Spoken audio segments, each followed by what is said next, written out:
Yo, vara asta arde, știrile ne lovesc.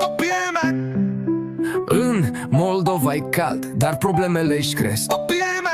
De la Chișinău la sate se vorbește tare despre drumuri, bani și politică murdară. Dar noi visăm la zile mai bune, să avem pace și liniște în lume. Ridicăm privirea spre cerul senin, cu speranța că mâine va fi mai divin. Dar noi visăm la zile mai bune, să avem pace și liniște în lume. Ridicăm privirea spre cerul senin, cu speranța că mâine va fi mai divin. Un om din popor povestește la microfon despre cât de greu e să trăiești pe 1.000.000. Dar inima nu cedează, speranța rămâne, chiar dacă viața ne pune la încercări nebune.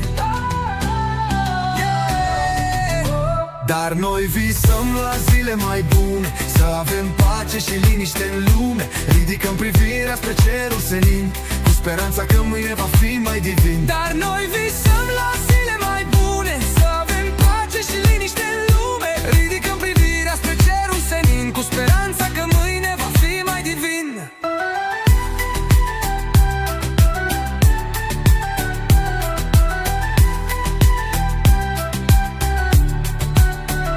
Așa că ține capul sus, frate, nu renunța, chiar și în furtună soarele va apărea.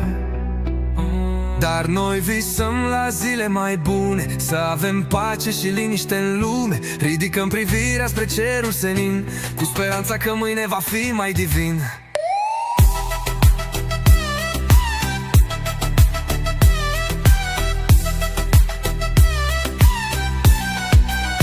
Dar noi visăm la zile mai bune, să avem pace și liniște în lume. Ridicăm privirea spre cerul senin, cu speranța că mâine va fi mai divin. Dar noi visăm la zile mai bune, să avem pace și liniște în lume. Ridicăm privirea spre cerul senin, cu speranța că mâine va fi mai divin.